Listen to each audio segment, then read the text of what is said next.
Hello guys, my name is विकास।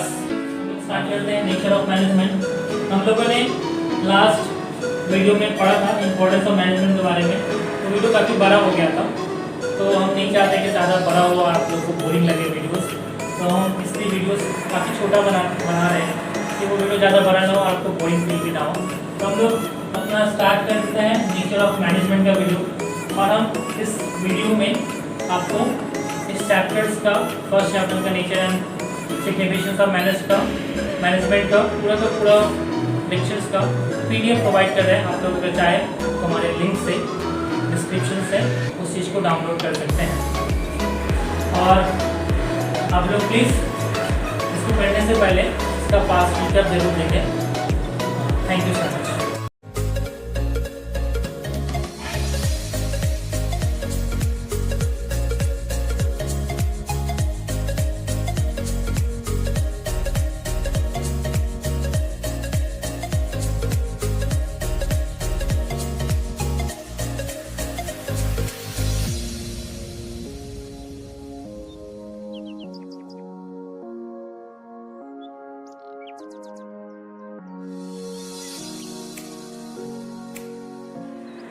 हम लोग आ जाते हैं what are the natures of management. Management का क्या नेचर होता है?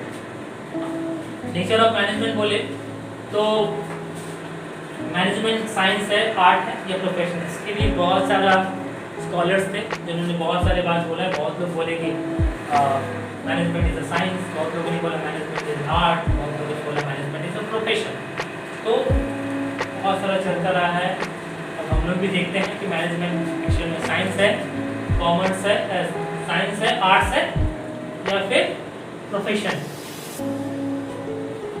तो साइंस के हिसाब से देखते हैं साइंस क्या होता है। Science is systemised body of knowledge. Science क्या होता है? It is a systemised body of knowledge. Science में क्या होता है? एक proper systemised body of knowledge होता है। हम लोग के पास अपने पास पर्टिकुलर मैथ्स होते हैं, स्टडी मटेरियल्स होता है जहाँ से वो लोग पढ़ के उस चीज़ को समझ सकता है। जैसे हम लोग पास एक मैथ होता है, हम लोग मैथ्स को क्या देख के समझ सकते हैं, पढ़ सकते हैं, उनसे सीख सकते हैं। तो साइंस में ये होता है कि सिस्टमाइज्ड बॉडी ऑफ नॉलेज होता है, प्रॉपर उनके पास नॉलेज रहता है, अच्छा खासा नॉलेज होता है उनके पास। तो क्या ऐसा क्या मतलब मैनेजमेंट भी होता है? ये हम जानना चाहते हैं, क्या ऐसा मैनेजमेंट भी होता है? मैनेजमेंट में हम जितना समझते हैं कि सिस्टमाइज्ड बॉडी ऑफ नॉलेज होता है। हम लोग के पास भी स्टडी मटेरियल्स होते हैं, हम लोग का भी रूल्स सारे बुक्स लिखा हुआ है, तो वहाँ पे भी है। ये तो होता ही है, ये आपका मैनेजमेंट में भी होता है। मैनेजमेंट में study systemised body of knowledge होता है। लोग एमबीएस का स्टडीज़ करते हैं मैनेजमेंट को पढ़ने के लिए, तो सिस्टमाइज्ड बॉडी ऑफ नॉलेज तो होता ही है हम लोग। फिर आपका आता है प्रिंसिपल बेस्ड ऑन एक्सपेरिमेंट्स और ऑब्जर्वेशन। साइंस जो बना है वो एक्सपेरिमेंट्स एंड ऑब्जर्वेशंस के थ्रू बना है और उसके थ्रू प्रिंसिपल्स बनाए गए हैं उसमें। तो क्या होता है एक्सपेरिमेंट्स? मतलब क्या, बहुत सारे एक्सपेरिमेंट्स होता है तो साइंस में किया जाता है, एंड ऑब्जर्वेशंस के थ्रू बहुत सारे ऑब्जर्वेशन होते हैं। तो क्या प्रिंसिपल्स बने? तो ऐसा क्या मैनेजमेंट में भी होता है, वहाँ पे भी क्या प्रिंसिपल्स हैं, एक्सपेरिमेंट्स है, ऑब्जर्वेशंस है।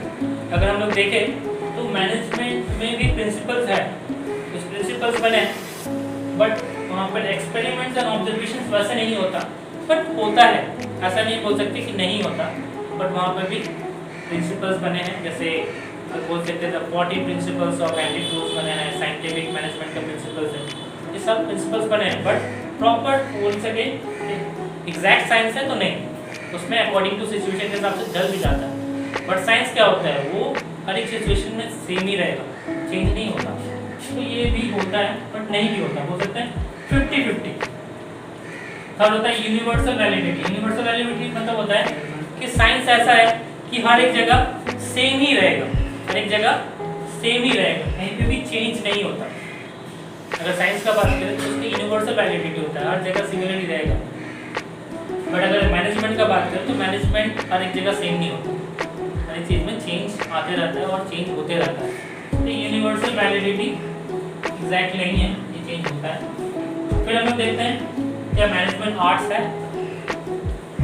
तो आर्ट्स में देखते हैं existence of theoretical knowledge. Existence of theoretical knowledge, अब देखिए इसमें क्या होता है, आर्ट्स में थ्योरेटिकल नॉलेज होता है, पहले एग्जिस्टेंस होता है थ्योरेटिकल नॉलेज का, उसके थ्रू हम लोग क्या करते हैं, किसी भी चीज़ को सीखते हैं बेसिक लेवल्स पे समझने के लिए या जानने के लिए।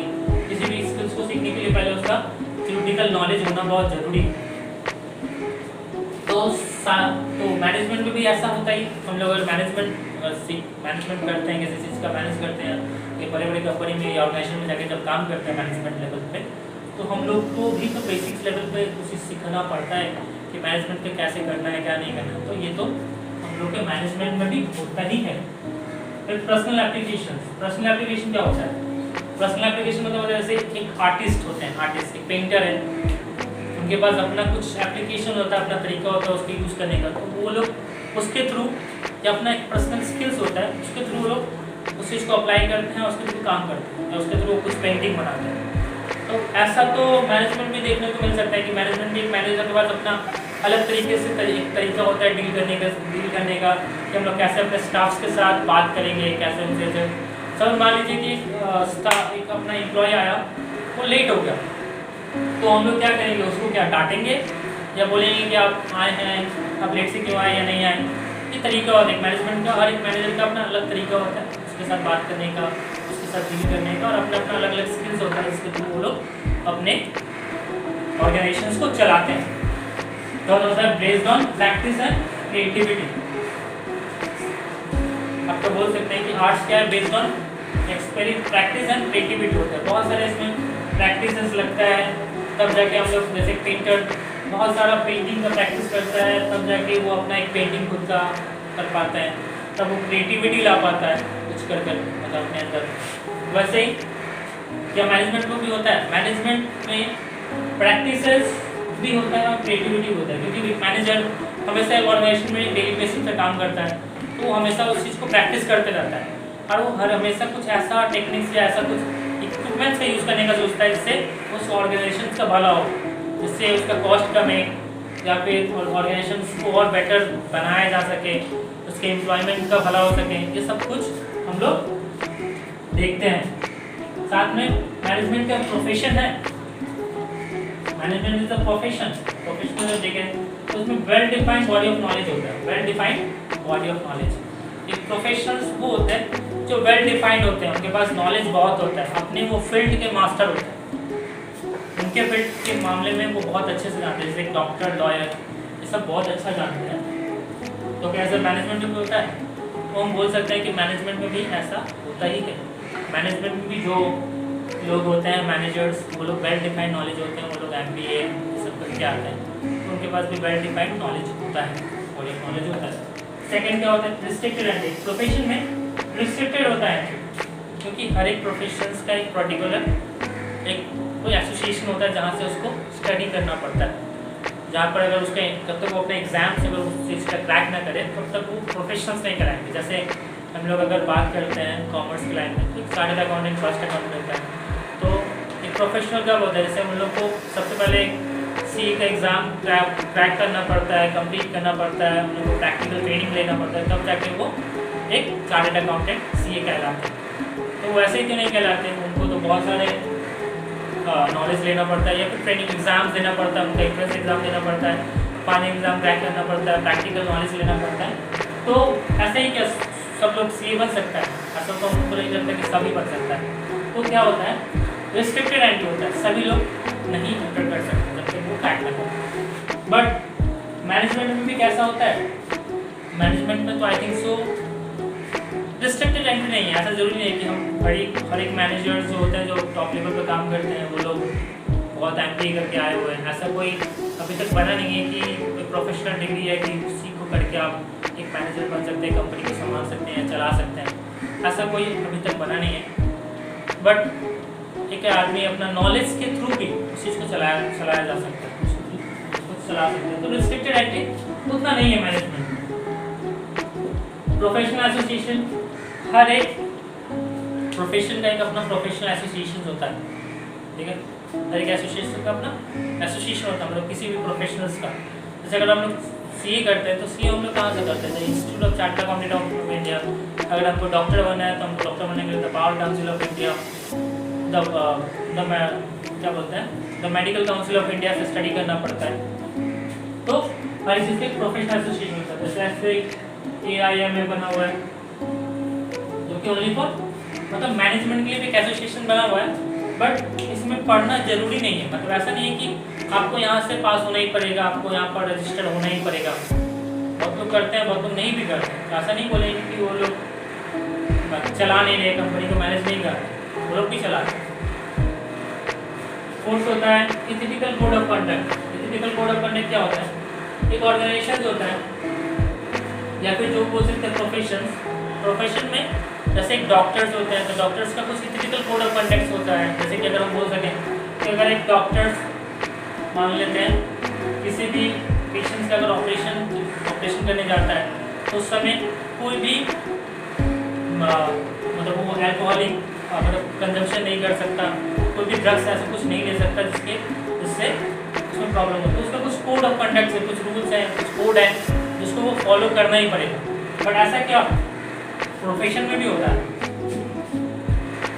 तो हमको जैसे बोल सकते हैं कोड ऑफ कंडक्ट जरूरी नहीं है। अगर प्रोफेशनल एसोसिएशन में अगर वो रजिस्टर्ड है तो वो कोड ऑफ कंडक्ट को मानेंगे। अगर वो मैनेजर अगर उसके अंदर रजिस्टर्ड है तो, अगर उसके अंदर वो रजिस्टर्ड नहीं है तो उसको मानने की जरूरत भी नहीं भी माने तो चलेगा। और लास्ट होता है सर्विस मोटिव।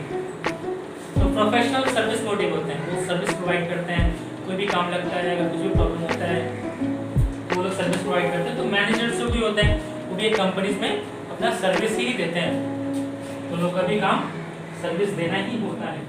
तो हम लोगों ने समझ लिया सर्विस मोटिव क्या होता है, साइंस नेचर ऑफ मैनेजमेंट समझ लिया, मैनेजमेंट क्या होता है, आर्ट होता है, साइंस होता है, प्रोफेशन होता है।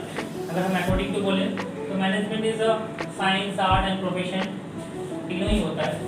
अगर आपके एग्जाम्स में आए तो प्लीज़ आप इसको ध्यान दें, क्योंकि ये एग्जाम के लिए बहुत इंपॉर्टेंट है, एग्जाम में ऐसा पूछा जाता है। तो बस आज के इतना ही, वीडियो काफ़ी बड़ा हो जाएगा।